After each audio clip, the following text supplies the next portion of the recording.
Hello friends, welcome everybody. जैसा कि हमने एक नया टॉपिक इंट्रोड्यूस किया था, कैंसर, और पार्ट 1 में अगर आप जाके देखें तो उसमें हम लोगों ने डिस्क्राइब किया था, एक्सप्लेन किया था कि कैंसर क्या होता है और ये कैंसर क्यों इतना ज्यादा डेंजरस है और क्यों डेडली है और किस स्टेप पे इसका क्योर है। और जब ये उस स्टेप से बाहर निकल जाता है तो ये इनक्यूरेबल हो जाता है। Nobody is going to cure. अगर वो जब मेटास्टेसिस में चला जाता है, इसका मतलब कि द रियल कैंसर कब कहते हैं, जब आपका इन्वेसिव हो और मेटास्टेसिस है। तो आज का जो पार्ट 2 लेक्चर है वो उस पे हम फोकस करेंगे कि ऐसा क्या हो जाता है, एक सेल, एक नॉर्मल सेल के अंदर क्या हो जाता है। जैसे कभी कभी आप देखेंगे कि कोई आदमी है, वो ऐसे नॉर्मल होता है लेकिन कभी कुछ प्रॉब्लम हो जाता है और वो पागल हो जाता है, वो साइकोलॉजिकल सम डिस्टर्बेंस माइंड में हो जाता है, वो पागल हो जाता है, तो उसका बिहेवियर एब नॉर्मल हो जाता है। लेकिन उसके पीछे क्या लॉजिक है, क्या मैकेनिज्म है और आखिर ऐसी क्या क्या चेंजेस आ जाते हैं, ऐसा क्या बदलाव आ जाता है एक सेल के अंदर जिसकी वजह से वो एबनॉर्मल बिहेव करता है। और जो कैंसर हमारी बॉडी का है, कैंसर कहीं बाहर से नहीं आता है। जो कैंसर हमारी बॉडी का है वो अपने ही बॉडी का जो सेल है वो पैरासाइट हो जाता है। पैरासाइट मतलब कि वो अपने तो फ्लोरिश करता है, ग्रो करता है और सराउंडिंग सेल को डैमेज भी करता चला जाता है। यानी कि हमारा ही सेल जो है, एक तो वो एबनॉर्मल हो जाता है, जो नॉर्मल सेल है उनको भी डैमेज करना शुरू कर देता है और पूरी बॉडी के अंदर जो है वो स्प्रेड हो जाता है, मेटास्टेसिस हो जाता है। तो आज का लेक्चर शुरू करने से पहले मैं हमेशा कोशिश ये करता हूं कि जो बैक फ्लैश में कुछ इंपॉर्टेंट पॉइंट है उसको लेके साथ में तब शुरू करूं। हालांकि वो पार्ट 1 आप जरूर देखिएगा, लेकिन उसका मैं जरा सा एक्सप्लेन करूंगा ताकि पार्ट 2 में आसानी हो समझने में। तो हमने जो बताया था कैंसर कि अगर आप देखेंगे यहां पे तो ये नॉर्मल सेल है। ये क्या है?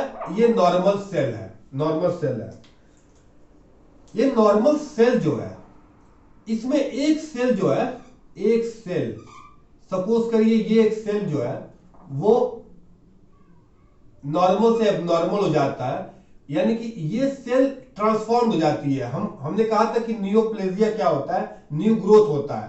तो ये न्यू ग्रोथ कहां से होता है? ये जो सेल जो है ना, जिसके अंदर कुछ चेंजेस हो जाता है, जिसको हम कैंसरस सेल कहें, अगर इसके अंदर जो चेंज हो जाता है इस सेल के अंदर, अब मैं बताऊंगा क्यों चेंज हो जाता है। ये सेल जो है, सपोज करिए ये सेल जो है, इसके अंदर नॉर्मल सेल के छोड़ के ये सेल कैंसरस सेल हो जाता है, ये सेल में अंदर, सेल के अंदर।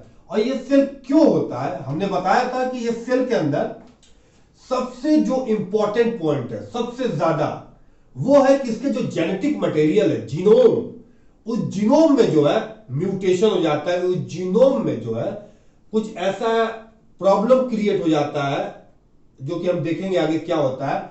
उस जीनोम की वजह से सबसे बड़ी प्रॉब्लम होती है कि ये सेल जो है, ये नॉर्मल सेल को इसीलिए हम कहते हैं नियोप्लास्टिक सेल, यानी कि ट्रांसफॉर्मेशन, न्यू ट्रांसफॉर्मेशन इसके अंदर हो जाता है, नॉर्मल सेल से हट जाता है। और किस तरह का ट्रांसफॉर्मेशन है वो देखिए। तो हमने देखा कि 2-3 फैक्टर जो इंपॉर्टेंट फैक्टर था, जैसे रेडिएशन है, सपोज करिए आपका कोई केमिकल कार्सिनोजेनिक चीजें हैं उससे है, या कोई इनहेरिटेड जो है कोई जीन चला जाता है जो ऑलरेडी म्यूटेटेड है, उसकी वजह से ये सेल, एक सेल, तो मैं एक सेल की बात करूंगा, ये सेल जो कि नियोप्लास्टिक कहते हैं। नियोप्लास्टिक का मतलब क्या होता है कि ये सेल अब ट्रांसफॉर्म्ड हो गई है अलग तरह के सेल में, अलग तरीके के सेल में। तो ये नियोप्लास्टिक ट्रांसफॉर्म्ड होके नॉर्मल सेल, अब ये एक सेल आप देखिए यहां पे, एक सिंगल सेल, एक सिंगल सेल जो है, एक सिंगल सेल अगर यहां पे हुआ है तो वो सिंगल सेल कितनी बार मल्टीप्लाई करके वो जो है वो जो है आपका बैलून की तरह फूल जाता है। यानी ये एक सेल मल्टीप्लाई होके कितना बड़ा एरिया हो जाता है और फिर जो वो जो आपका जिसको हम बोलते हैं ट्यूमर का फॉर्मेशन होना, स्वेलिंग, हमने बताया था ट्यूमर बन जाना, जिसको हम ट्यूमर, एक्चुअली क्या कि पहले ट्यूमर को जो है पहले लोग कहते थे स्वेलिंग कहते थे, लेकिन अब ट्यूमर सिर्फ कैंसर में ही ज्यादातर यूज होता है। तो ये सेल जो है आपकी मल्टीप्लाई होते होते होते ये सेल जो है मल्टीप्लाई होते होते ये सेल जो है ये नॉर्मल साइज से एबनॉर्मल साइज हो जाता है। एबनॉर्मल साइज मतलब प्रोलिफरेशन किसको बोलते हैं? प्रोलिफरेशन होता है एक सेल का मल्टीप्लाई होना, 2 में 3 में 4 में, उसको प्रोलिफरेशन बोलते हैं। तो ये प्रोलिफरेशन तो कंट्रोल वे में था, यहां पे प्रोलिफरेशन अनकंट्रोल हो गया, जिसको हम बेनाइन ट्यूमर बोलते हैं, जिसको हम पार्ट 1 बताया था बेनाइन ट्यूमर। ये ट्यूमर बढ़ता चला जाता है लेकिन एक कंफाइंड एरिया में ही रहता है, जहां से सर्जिकल हम इसको निकाल सकते हैं, इसको हम रिमूव कर सकते हैं यहां से। तो वो जो है मैनेजेबल है, इसको जो है ये अमेनेबल है, हम लोग कर सकते हैं। तो बेनाइन ट्यूमर का अगर पता चल जाए तो ये जो है हम यहां से सर्जिकल को रिमूव कर सकते हैं। तो नॉर्मल सेल जो है क्यों बेनाइन ट्यूमर में हुआ? क्योंकि एक सेल जो है वो उसके अंदर कुछ अलग से जो है कैरेक्टरिस्टिक आ गए, कुछ ऐसा हो गया उसके डीएनए में, तो उसका मल्टीप्लिकेशन रुक नहीं रहा, मल्टीप्लाई किए चला जा रहा, किए चला जा रहा, किए चला जा रहा। ओके, तो उसको बेनाइन ट्यूमर बोलते हैं। अब ये जब बेनाइन ट्यूमर अपनी हद पार कर लेता है, मतलब अब जो है अब इसका मतलब अब आगे क्या होगा भाई? अगर कोई भी चीज को अगर आप टाइम से क्योर नहीं करेंगे, अगर टाइम से क्योर नहीं होगा तो भाई वो बैलून की तरह रहेगा ना, एक टाइम आएगा जब वो फट जाएगा, ट्यूमर फट जाएगा। अब ये ट्यूमर का फटना और यहां से ये कैंसर सेल का निकलना, जिसको इन्वेसिव बोलते हैं, वो निकल जाता है यहां से और ब्लड वेसल में जाता है, और ब्लड वेसल से डिटैच होकर फिर अलग अलग एरिया में जाके यहां पे नया मास बनाता है। हमने बनाया हुआ है कि सपोज करिए लीवर में गया तो वहां कैंसर किया, लंग में कैंसर किया, जो सेल्स यहां से गई है, एक सेल के अंदर वो कैपेसिटी हो जाती है, इतना ज्यादा प्रोलिफरेशन मल्टीप्लाई की कैपेसिटी हो जाती है कि एक सेल कहीं भी जाएगा तो वो एक अपना अलग ट्यूमर बनाएगा। तो मैलिग्नेंट ट्यूमर क्या होता है? वो जो उसकी कैरेक्टरिस्टिक थी इन्वेसिव एंड मेटास्टेसिस।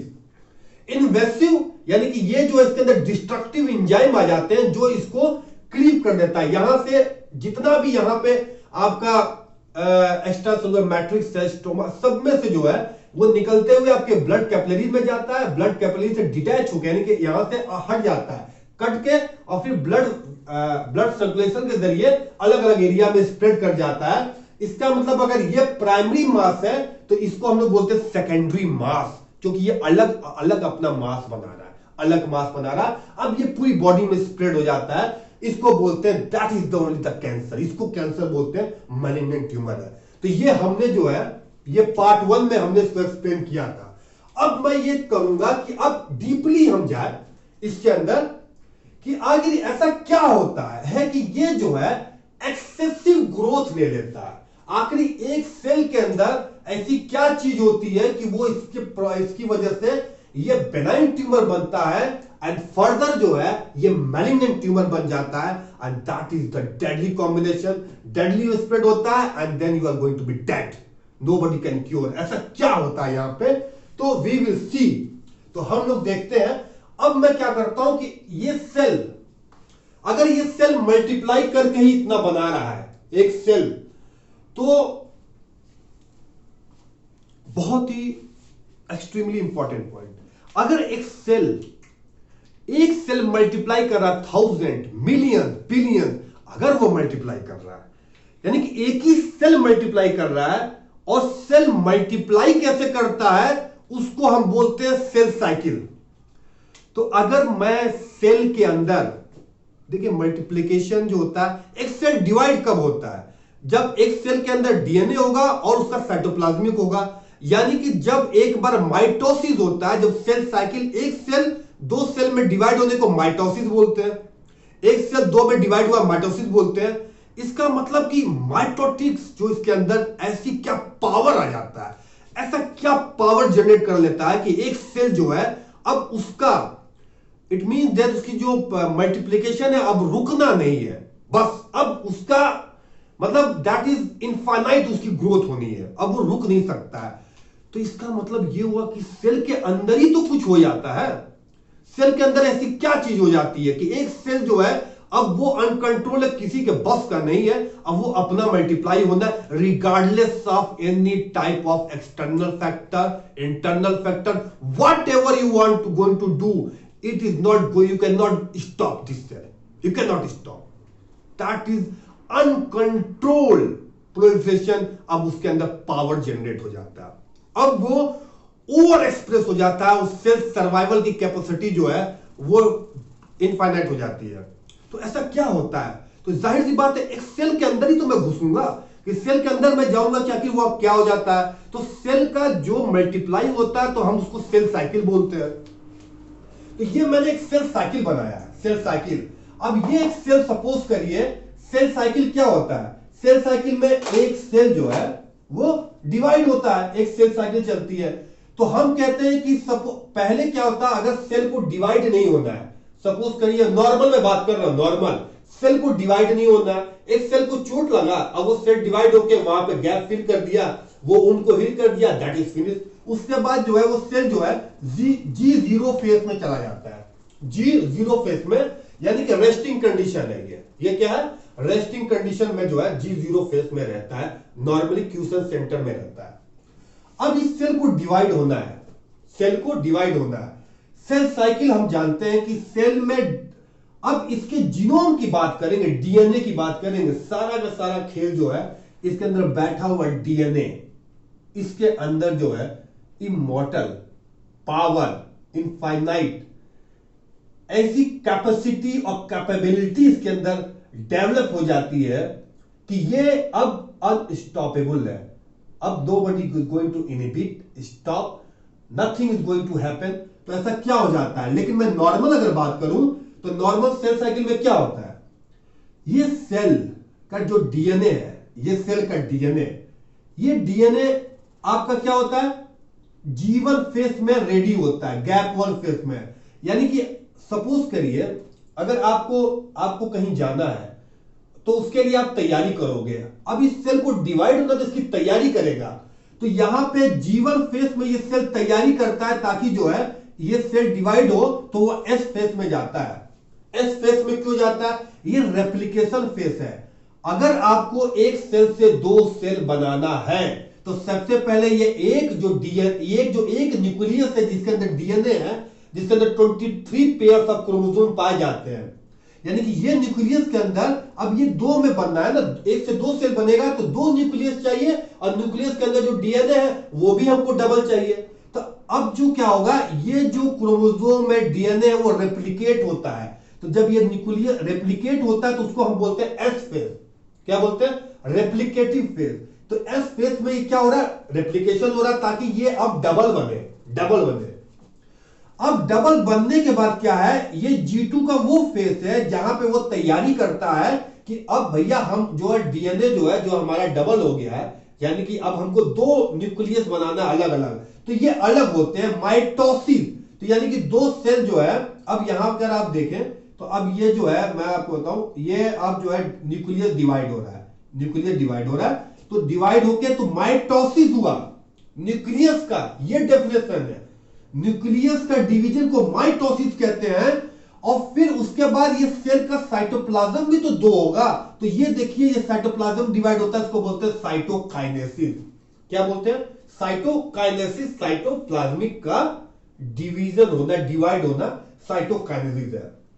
यानी कि सारा का सारा जो खेल है, सारा जो ड्रामा है, और जो सारा का सारी जो इसके अंदर जो पावर जनरेट होता है वो इसी के दौरान जो है सारा का सारा जो है वो ड्रामा जो है इसी में सारा छिपा हुआ है। सारी मैकेनिज्म, सारा लॉजिक जो है सब इसमें छिपा हुआ है।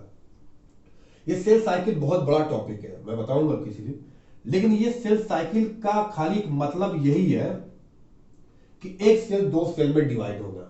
यहीं पे कहानी है हमारी सारी जो प्रॉब्लम की जड़ है वो यहीं पे है। तो नॉर्मल तो ये डिवाइड हो गया, इसका मतलब ये हुआ कि ये सेल साइकिल जो है इसको रन करना है, यानी एक्सेलेरेटर, यानी मॉलिक्यूलर एक्सेलेरेटर चाहिए जिससे ये रन हो, और अब जरूरत नहीं है तो यहां पे ब्रेक चाहिए, मॉलिक्यूलर ब्रेक। ठीक है, यानी कि सेल साइकिल जो है मॉलिक्यूलर एक्सेलरेटर और मॉलिक्यूलर ब्रेक। इसका मतलब क्या है? मतलब ग्रोथ एक्सेलरेटर। अगर एक सेल को डिवाइड होना है तो मतलब एक्सेलरेटर समझाने के लिए कह रहा हूं, तो वो सेल साइकिल को कंप्लीट करेगा, ये साइकिल को, और उसके बाद ब्रेक लग जाएगा कि अब जो है अनवांटेड, अनड्यूली जो है हमें कोई भी ग्रो नहीं चाहिए, अब हमको यहां रुक जाना है। तो किस किस लेवल पे होता है? मैं जो हूं इसका डीएनए जो है निकालता हूं, जीनोम। तो सारा खेल क्या है? जीन का है। आपको पता है क्रोमोसोम के अंदर डबल हेलिकल स्ट्रक्चर डीएनए है, डीएनए के अंदर जीन है, और ये जीन प्रोटीन प्रोड्यूस करता है। यानी कि हम डीएनए निकालें और हम देखें कि इसमें क्या ऐसी चीज हो रही है जो हमको जो है ये नॉर्मल सेल जो है वो कैंसरस सेल हो जाता है। तो जब मैंने डीएनए निकाला तो हमने देखा कि इसमें दो जीन है, टू सेट ऑफ जीन, मतलब ढेर सारे होते हैं, set of gene, group of gene. एक जीन है प्रोटोऑन्कोजीन और एक है ट्यूमर सप्रेसर जीन। क्या है? प्रोटोऑन्कोजीन और ट्यूमर सप्रेसर जीन। तो ये जो जीन है ये कंट्रोल करता है सेल साइकिल को। कैसे करता है?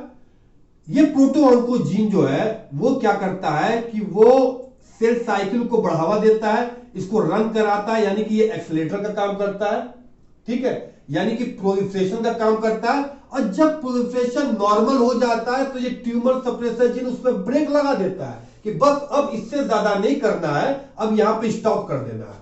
तो इसका मतलब यह हुआ कि ये दो group of gene, two set of gene ही जो है सेल साइकिल को बैलेंस करता है, और यही दो set of group of gene जो है यहां पे जो है प्रॉब्लम क्रिएट करता है।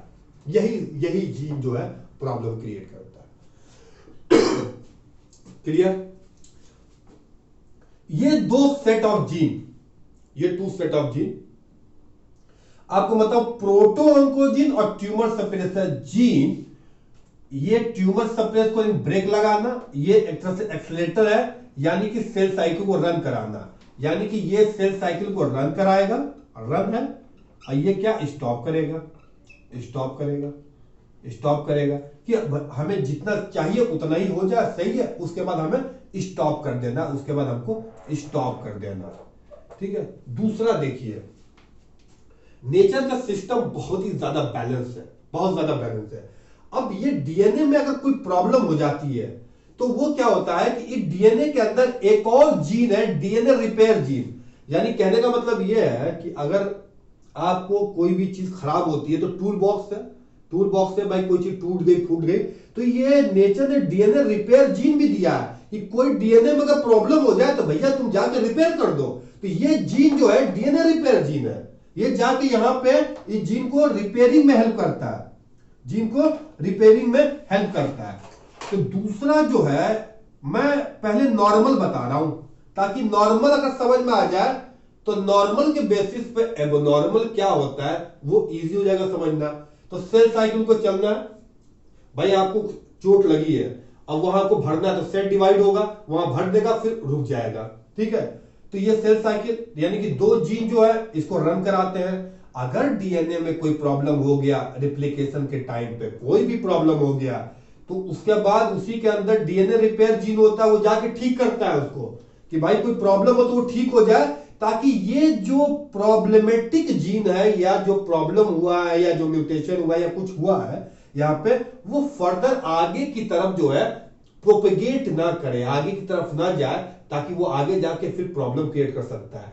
सपोज करिए अगर मेरे अंदर कोई प्रॉब्लम वाली जीन है, सपोज करिए कहीं पे डीएनए में डिफेक्ट है, तो चलो मुझे नहीं हुआ उससे प्रॉब्लम, मुझे नहीं हुआ वो कैंसर, लेकिन वो हो सकता है मेरे बच्चे में चला जाए, फिर वहां पे वो ग्रो करे, तो ये डीएनए रिपेयर जीन मेरे ही में ठीक कर देगा, तो मेरे बच्चे में नहीं जाएगा, तो इनहेरिट नहीं होगा। ठीक है, तो ये हो गया। अब दूसरा ये है सबसे इंपॉर्टेंट पॉइंट कि एक सेल का टाइम होता है, एक सेल का ड्यूरेशन होता है कि सेल कितनी देर सरवाइव करना है, फिर सेल को मर जाना है।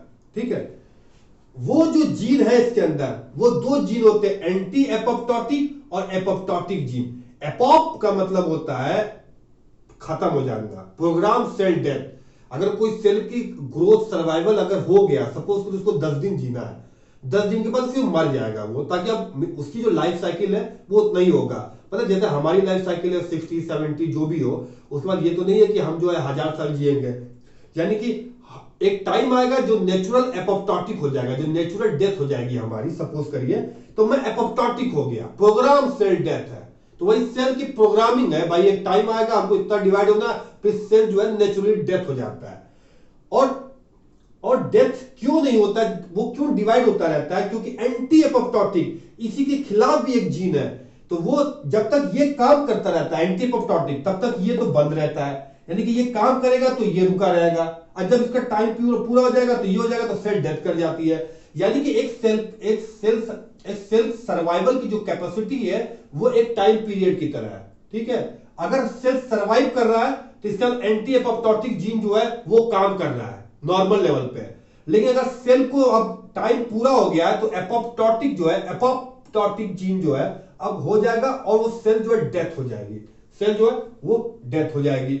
तो 3 इंपॉर्टेंट पॉइंट हो गया। एक चौथा इंपॉर्टेंट पॉइंट इसमें क्या है कि अब इस सेल को सरवाइव करना है तो इसको ब्लड वेसल चाहिए, कैपिलरी चाहिए, ताकि वहां से न्यूट्रिएंट वो ऑक्सीजन उसको लेता रहे, खाना पीना लेता रहे।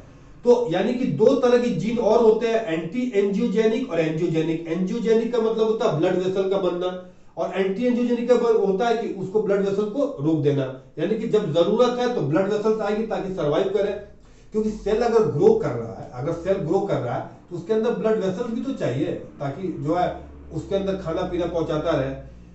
उसके बाद जो सबसे एक और इंपॉर्टेंट पॉइंट है कि एक सबसे इंपॉर्टेंट पॉइंट जो कि है कि डीएनए का जो रेप्लिकेशन होता है, सपोज करिए डीएनए को 50 बार डिवाइड होना है, तो होता क्या है कि अगर ये डीएनए तो जब ये 1 से 2 में बनता है तो क्या होता है, इसका डीएनए थोड़ा छोटा होता चला जाता है। फिर जब 2 में 3 होगा तो डीएनए और छोटा हो जाएगा। तो डीएनए का साइज जो है जैसे जैसे डिवाइड होता है छोटा होता चला जाता है। तो एक एंजाइम है टेलोमरेज एंजाइम, वो एंजाइम काम करता है ताकि जो है नॉर्मल जो है उसका डिवीजन होता रहे। इसका मतलब ये है कि मैं अगर ऐसे करूं तो सपोज करिए कि ये डीएनए जब बार डिवाइड होगा इसका साइज इंड से जो साइज छोटा होता चला जाएगा, फिर छोटा होता चला जाएगा। एक टाइम ऐसा आएगा कि अब इतना छोटा हो जाएगा कि अब डिवाइड नहीं होगा। तो ये जो इंड वाले एंजाइम है, टेलोमरेज एंजाइम जो होता है, वो इसको टेल इंड को बढ़ाता है ताकि वो डिवाइड होता चला जाए। लेकिन नॉर्मल ही जो है ये नॉर्मल काम करता है। अगर सेल को 50 बार 50 टाइम डिवाइड होना है तो टेलोमरेज जो उतना ही रहेगा, 50 टाइम डिवाइड होगा। इसका मतलब ये कि हर बार डीएनए जब डिवाइड होता है तो उसका जो डीएनए वो शॉर्ट हो जाता है। तो ये तो रहा नॉर्मल सेल की बात किया। तो नॉर्मल सेल जो सेल साइकिल का जो होता है वो ये 2 जीन का होता है, सेट ऑफ जीन कंट्रोल करता है। ये डीएनए रिपेयर जीन, एपोप्टोटिक और एंटी एपोप्टोटिक, एंजियोजेनिक और टेलोमरेज एंजाइम। यानी कि ये जो जीन है आपके, इतने जीन रिस्पॉन्सिबल है। इस जीन से 1000 ऑफ प्रोटीन बनता है। ये ग्रुप ऑफ जीन है, कोई एक जीन नहीं, ये बॉक्स ऑफ जीन है, ढेर सारे जीन है। तो ये जीन जो है ना, ये आपको सेल साइकिल को रन करता है। अब मैं आऊंगा अपने रियल लेक्चर पे, कैंसर पे, कि आखिर इसमें क्या ऐसा हो जाता है कि प्रॉब्लम जो है, अब ये वाली प्रॉब्लम जो है बेनाइन ट्यूमर और मैलिग्नेंट ट्यूमर में बदल जाता है। अब ये हम जो है उस पे आएंगे। तो अब देखिए, ये जीन जो है, ये जीन और ये ट्यूमर सप्रेसर जीन, ये जीन जो है वो बदल जाता है ऑन्कोजीन, और ऑन्कोजीन बदल जाता है। इसका मतलब ये है दोस्तों कि ये जीन जो है ना, प्रोटो ऑन्कोजीन, ये सेल साइकिल नॉर्मल जो कर रहा है, लेकिन ये सेल साइकिल इतना क्यों ज्यादा डिवाइड होता है? ये डिवाइड हमने बताया था कि अगर डीएनए के अंदर कोई म्यूटेशन हो जाता है, डीएनए के अंदर कोई भी म्यूटेशन हो जाता है, कोई चेंज हो जाता है, तो क्या हो जाता है, ये प्रोटो ऑन्कोजीन ऑन्कोजीन में बदल जाता है। ऑन्कोजीन का मतलब ये हुआ कि अब ये सेल साइकिल अगर 2 बार डिवाइड होना है तो 2 लाख, मतलब मल्टीप्लीकेशन इसका जो है बढ़ जाता है। तो इसका मतलब कि ये प्रोटो ऑन्कोजीन में बदल गया। और इसका मतलब कि ये जीन जो है, ये जो फंक्शन कर रहा था, सपोज करिए ये जीन जो है, इसका काम ये था कि ये सेल को 1 से 2, 2 से 3, 3 से 4 ऐसे मल्टीप्लाई करे। लेकिन ये जीन के अंदर ऐसी कैपेसिटी, कैपेबिलिटी, एबिलिटी, कि ये जीन ऑटोनोमस हो जाता है, कि अब ये जो है इसका फंक्शन बढ़ जाता है और ये जो है मल्टीप्लाई कर जाता है, क्योंकि इसके डीएनए के अंदर म्यूटेशन हो जाता है, कुछ प्रॉब्लम हो जाता है। तो इसका मतलब ये हुआ कि नॉर्मल से अगर ज्यादा हो जाता है, ये ऑटोनोमस हो जाता है, इसका फंक्शन मैं पॉजिटिव इसलिए बताया हूं क्योंकि इसका फंक्शन में गेन हो जाता है, इसकी फंक्शन में बढ़ोतरी हो जाती है।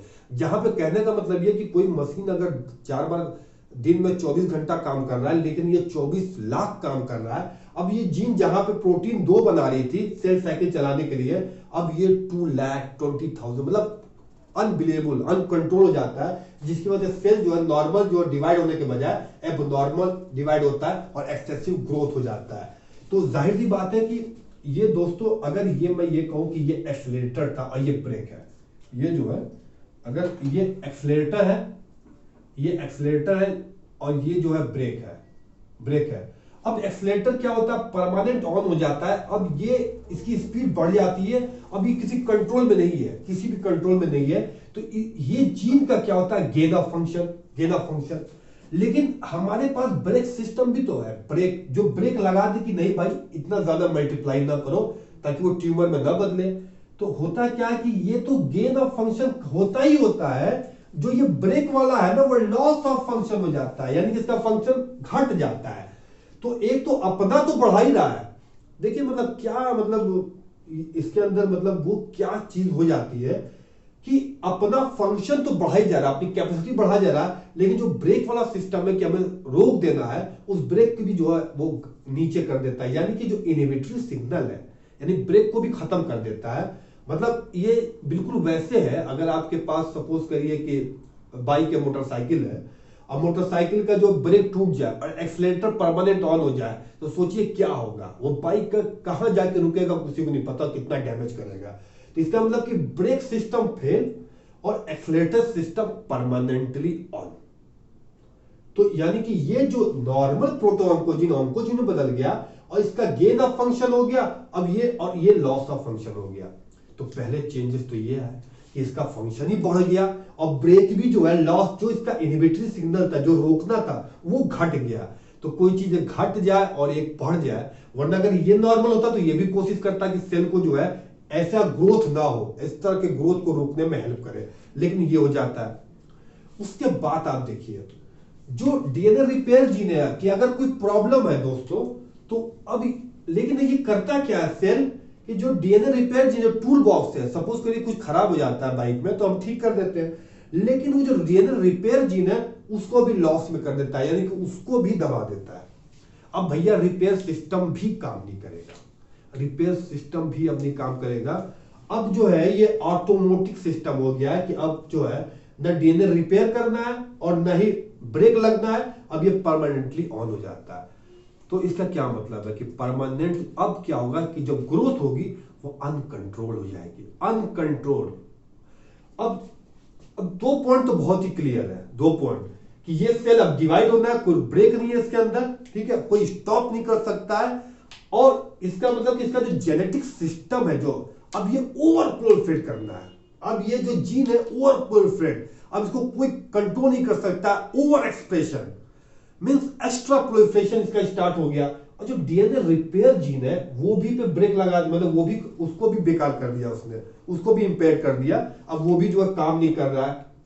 उसके बाद सेल की एक लाइफ होती है कि 50 बार डिवाइड होगा, तो सपोज करिए सेल 50 के बाद सेल अपने आप डेड हो जाए तब भी सही, अगर सेल मर जाती है तो भाई हमें कैंसर होगा ही नहीं, ये तो सबसे अच्छी बात है।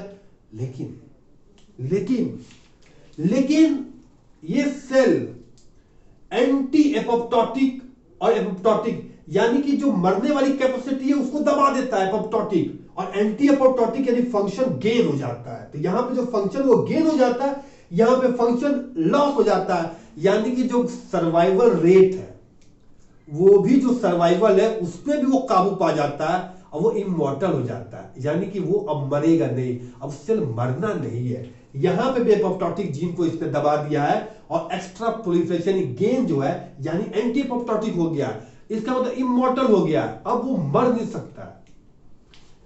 तो यानी सेल की डेथ नहीं होगी, इवेड या एस्केप फ्रॉम एपोप्टोसिस, वो अब एपोप्टोसिस की उसकी सीमा को लांग गया, अब it is not going to die any more, अब ये अपना प्रोफिट करना ही करना है। यानी इसके अंदर वो चीज आ गई है कि अब ये मरेगा ही नहीं, तो तभी हम लोग देखते हैं रेडिएशन इसको मारते हैं हम लोग उसको सारी सेल्स को मारते हैं। अगर यहाँ पे तो सारी सेल्स को मार देंगे तो मर जाएगा तो ठीक है, वरना ये अब मरने वाला वो एपोप्टोटिक जीन का भी फंक्शन लॉस हो गया है, यहाँ पे फंक्शन का लॉस हो गया।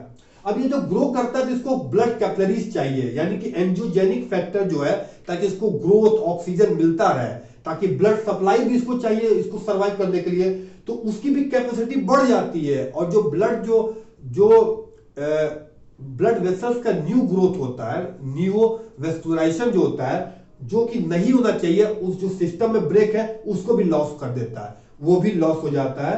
तो अब क्या होता है कि आपकी चार चीजें तो हो गई।